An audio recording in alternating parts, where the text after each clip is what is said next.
They escorted me out with my cardboard box, while everyone looked at me with pity. After 30 years of building that company, they treated me like a criminal. But what they didn't know is that in exactly 48 hours, that company would completely implode, and I would be responsible. Don't forget to comment which country you're watching from. I arrived at the boardroom that afternoon, suspecting nothing. It was the same place where I had closed important contracts, where I had saved the company in 2008, where I had trained dozens of young people. Sebastián, the 28-year-old human resources director, was sitting next to Eduardo, the founder's son. Next to him was my replacement, a 26-year-old woman who nervously avoided my gaze. Francisco, Eduardo began without inviting me to sit down. We've made the difficult decision to restructure your department. The company needs young people. More current perspectives. 30 years of my life reduced to those cold words. Sebastián continued. Clients are looking for people who understand new technologies, social media. At your age, you no longer fit our new vision.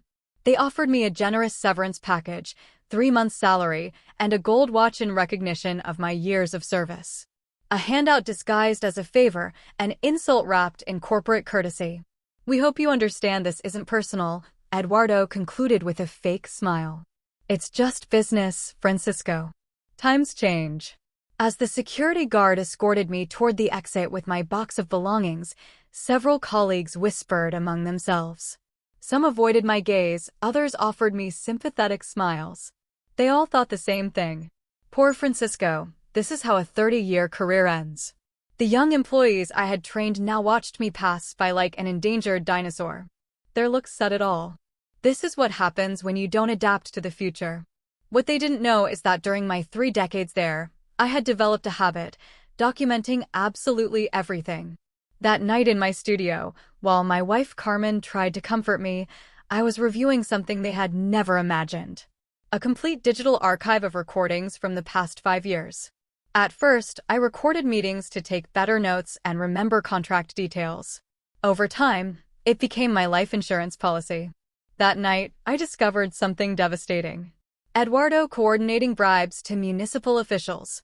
His accountant explaining how to evade taxes by moving money abroad.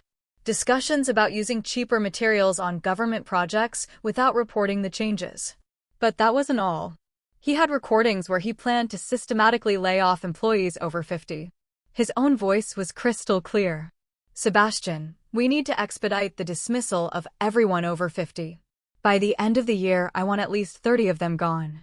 The old guys are hindering our growth. I had in my hands evidence of age discrimination, tax fraud, corruption, and safety violations, crimes that could land him in prison for decades. While Eduardo was probably celebrating my departure with his executive friends, toasting the fact that he'd gotten rid of the old guy, I was meticulously preparing his total destruction. For 2 days I couldn't sleep. I contacted labor and criminal lawyers. I organized all the evidence. I prepared my counterattack, not with revenge, but with justice. On Friday, I sent Eduardo a letter requesting a meeting to discuss the terms of my departure. Eduardo, thinking I was going to beg, immediately agreed. Meanwhile, Eduardo commented, Francisco finally understood. He's probably here to negotiate a better settlement. Their laughter echoed through the halls. Sebastián was proud of the clean work, without drama, without legal problems. No one suspected that I had evidence that would destroy their careers and send them to jail. On Monday, I arrived with a suitcase of documents, accompanied by my lawyer, and with a calmness that Eduardo couldn't interpret. At the front desk, the secretary looked at me in surprise. Don Francisco hadn't known I was coming. Her tone was compassionate. As I walked up, the employees greeted me with respect and pity. Some whispered, "What is Francisco doing here?" What they didn't know is that in 10 minutes, the entire power structure would change forever. The same room where I'd been humiliated, the same characters, Eduardo, Sebastián, and the company lawyer. But this time I was in control. Eduardo, I started by opening my suitcase. I'd come to make a counterproposal. I'd filed an age discrimination lawsuit, already in court, which included 23 other employees who had been fired without justification. Eduardo paled. Francisco, all those layoffs were due to a legitimate restructuring. Then I pressed play on my recorder. His own voice filled the room. The old folks are hindering our growth. The silence was deafening. Sebastian had lost his color. I pulled out evidence of corruption, tax fraud, bribery, and suspicious account statements. Eduardo, these deposits exactly match corrupt municipal contracts. Eduardo tried to stand up. This is extortion.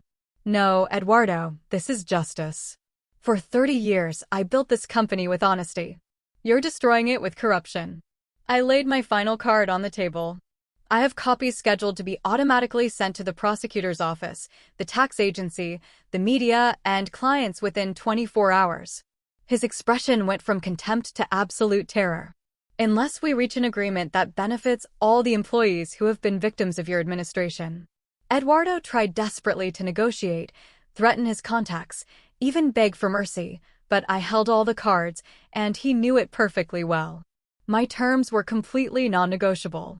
They included a 2 million peso severance package for discrimination and years of loyal service, the immediate reinstatement of all senior employees who had been wrongfully dismissed, with full compensation for lost time, my appointment as Director of Ethics and Compliance with complete autonomy, Sebastian's immediate resignation, and a mandatory diversity training program for all management staff.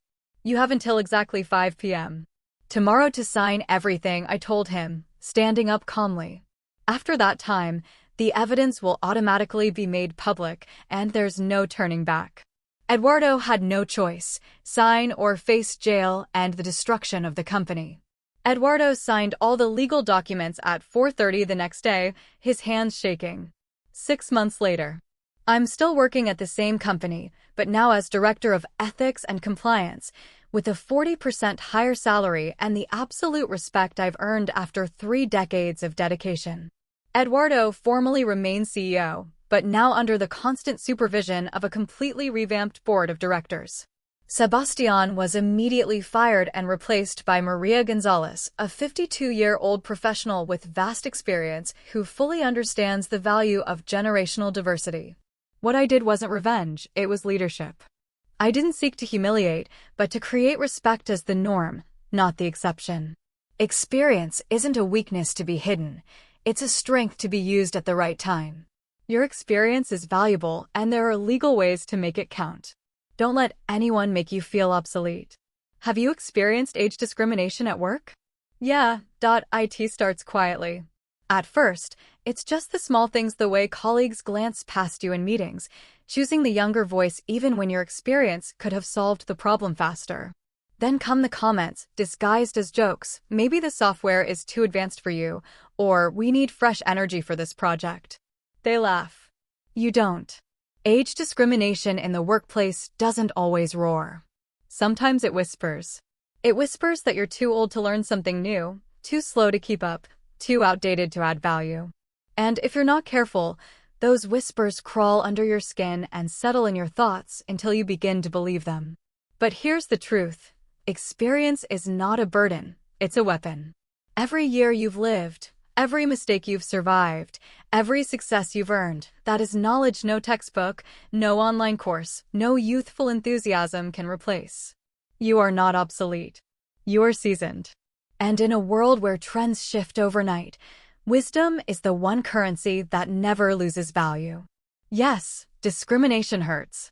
It stings when you are overlooked for promotions, when your contributions are minimized, when your years of loyalty are treated as weight instead of worth. But you must remember, your identity, your growth, and your legacy do not sit in someone else's opinion.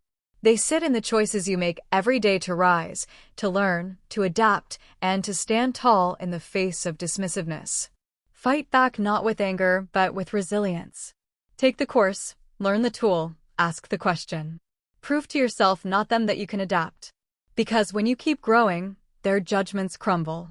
And when they see you standing unshaken, they're forced to confront their own bias. You are not defined by the year you were born, but by the fire you carry. Age does not make you obsolete. Giving up does. So the next time someone dares to suggest you don't belong, remember, you've weathered storms they haven't even seen. You are not behind, you are ahead, because you know what it takes to survive, to succeed, and to rise again. Don't let anyone decide your worth. Stand tall. Keep going. Because your story is far from over.